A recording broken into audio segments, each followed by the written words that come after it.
Un petit laïus sur le rythme que j'appelle le rythme second line, parce que c'est probablement un rythme qui est issu des percussions, des rythmes de caisse claire, des fanfares de jazz, des fanfares de la Nouvelle-Orléans.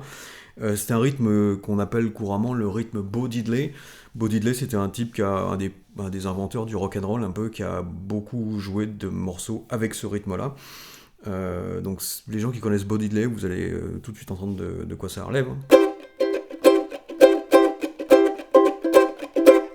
Voilà, c'est un rythme qui se joue tout à l'index, qui est assez compliqué à décomposer, qui est tellement compliqué à décomposer que je vais pas le faire parce qu'à chaque fois que j'essaye, je me trompe. Et en fait, ce rythme type, qui est un peu un rythme funk aussi, on a le même problème avec le funk, sont des rythmes qu'on a du mal un peu à jouer lentement, c'est-à-dire ils perdent complètement leur sens quand on les joue lentement et du coup on les reconnaît même pas et on a du mal à les décomposer. Enfin moi personnellement, j'arrive pas trop à le décomposer.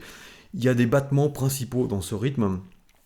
En gros, si on enlève ce qui est superflu entre guillemets, on obtient un truc comme ça. Ba, ba, ba, ba, ba, ba, ba, ba, ba, ba. Si vous mettez un morceau de Bo Diddley ou si vous mettez un morceau souvent d'une fanfare de New Orleans, vous allez entendre ce type de rythme.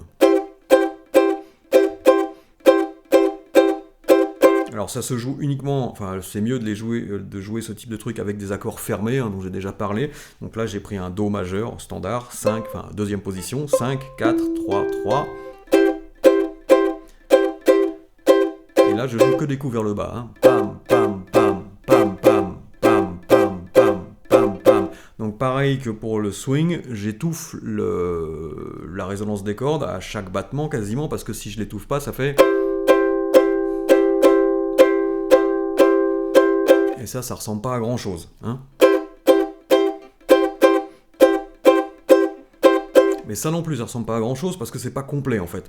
Donc il faut coupler ces coups, on va les appeler sur lesquels on insiste, les coups forts, avec une technique quasiment, mais pas tout à fait, et c'est là le problème, avec un jeu en aller-retour, comme je vous ai déjà montré, c'est-à-dire un jeu comme ça.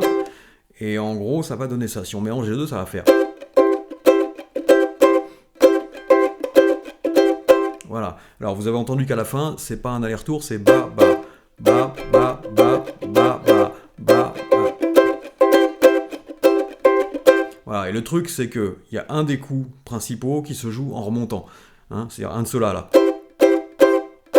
C'est le troisième, je crois. En fait, il se joue en remontant quand on fait des allers-retours. Sinon, ça marche pas.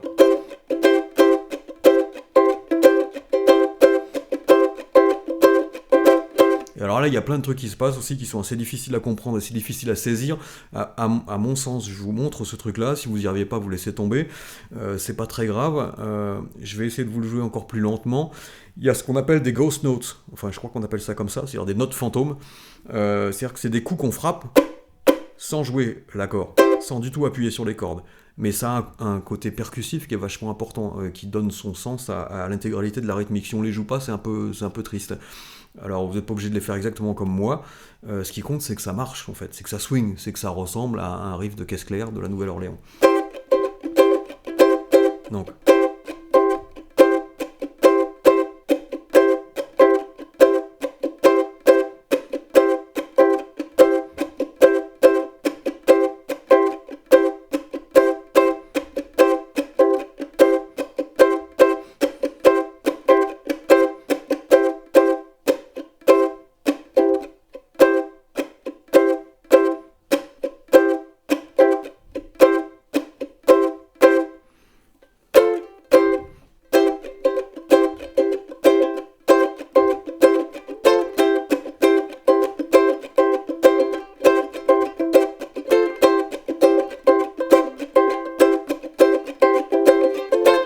Voilà, on peut faire des variations en plus, bien sûr. Ces rythmiques-là que je vous montre ou que d'autres vous montrent à d'autres occasions, il faut les prendre comme des exemples et pas comme des choses sur lesquelles on peut pas déroger. C'est-à-dire qu'à partir du moment où on trouve un truc qui ressemble à ce qu'on a envie de faire et qui sonne bien, et ben on fait comme on veut. À partir du moment où on joue un rythme qui est en cohérence avec le morceau qu'on veut jouer.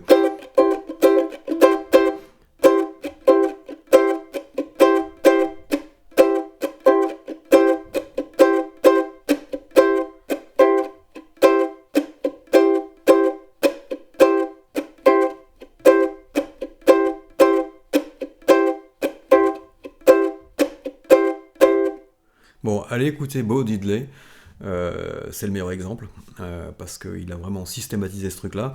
Alors c'est de la guitare électrique, c'est un peu le bordel, tout ça, mais vous allez reconnaître ce truc typique. Pam, pam, pam, pam, pam, pam, pam, pam, pam, pam. Je pense qu'il faut aussi...